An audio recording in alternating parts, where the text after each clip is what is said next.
Bonjour et bienvenue dans cette vidéo qui va parler du coup, enfin dans ces deux vidéos, décidément je me trompe toujours au début, de la proposition 12 du livre 2 des éléments d'Euclide, qui nous dit: dans tout triangle obtusangle, le carré du côté sous-tend l'angle obtus dépasse la somme des carrés des côtés de cet angle deux fois le rectangle contenu entre les côtés de l'angle obtus sur lequel on abaisse la perpendiculaire et le segment joignant des pieds de la perpendiculaire au sommet de l'angle obtus. Bon. Et voilà, c'est... oui, effectivement, j'aurais pu vous l'écrire en grec, je pense que ça serait revenu au même, mais en soi, ici, ce qu'on demande en fait, avant, je pense que cet énoncé a été écrit au vu de cette identité, c'est ça. Voilà, donc ça ici, pour ceux qui ont fait terminale et première S, qui ont vu les vecteurs, ça ressemble aux formules d'Al-Kashi.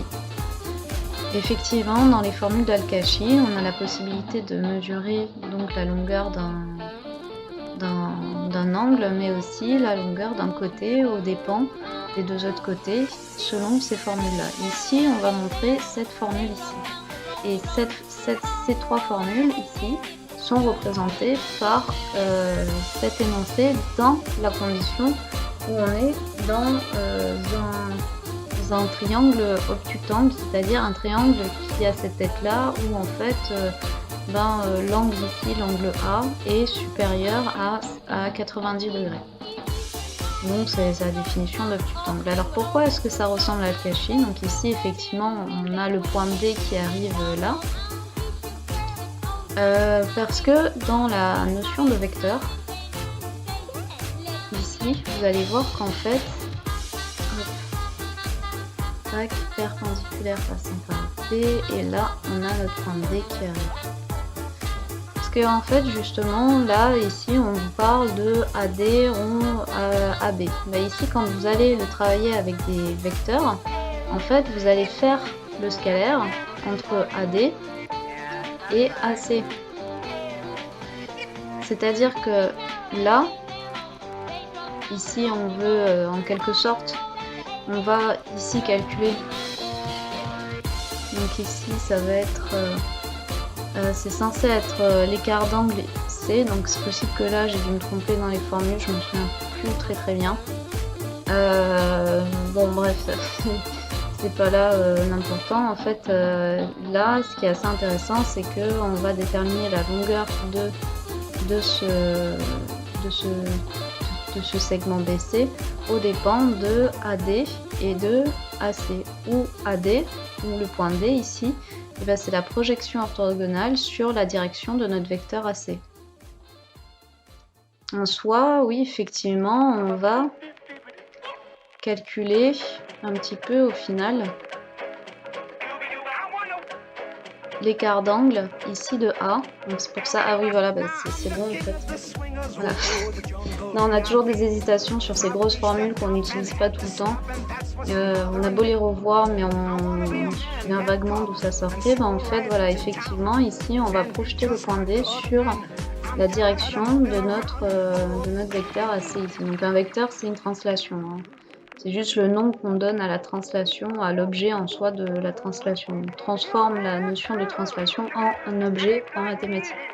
Voilà, on est comme ça, on aime bien généraliser pour pas se casser la tête. Donc effectivement, là, on ramène ce vecteur-là ici et on garde du coup son sens. Donc ça va de A à D et on trouve du coup le vecteur AD. Donc comme vous devez le savoir, c'est un peu la naissance, les preuves de l'existence ou d'unicité que vous avez au produit scalaire en fait. J'ai vaguement le souvenir, donc ça remonte un petit peu à loin pour moi et j'ai pas eu de première cette année-là. Mais voilà, la naissance du produit scalaire, en fait, ça vient vraiment de ces idées de projection orthogonale, d'évaluation de l'angle. Donc là, on va évaluer cet angle au final ou cet angle ici. Et comme on est sur une droite, on évalue l'angle, on pourra du coup évaluer, du coup, si on évalue l'angle ici BAD, on pourra du coup évaluer l'angle ici en A à l'intérieur du triangle. Donc quoi qu'il arrive, on recherche à évaluer cet angle. Et ici à Al-Kashi, au final, va travailler sur la longueur BC qu'on peut déterminer aux dépens de la connaissance de ce temps. Parce que oui, cet angle, en l'occurrence, on le connaît vu qu'il est obtus. Il est au-dessus de 90°. Bon, on ne connaît pas sa mesure exacte, mais on sait, on connaît sa nature. Donc c'est plutôt c'est plutôt une bonne nouvelle et ça va nous permettre du coup d'avancer. Du coup, pour en revenir du coup au contenu, au tout début, je vous avais dit on ne sait pas trop, j'osais pas, j'ai créé une petite loi, tout ça. On savait pas trop, enfin surtout moi, je savais pas trop en fait ce que ça signifiait, ce que ça représentait. En fait, j'utilisais des vecteurs, mais c'est pas si bête que ça au final, quand on voit qu'au final on arrive sur la notion effectivement de formule d'Al-Kashi et qui nous ramène du coup sur la notion de produit scalaire.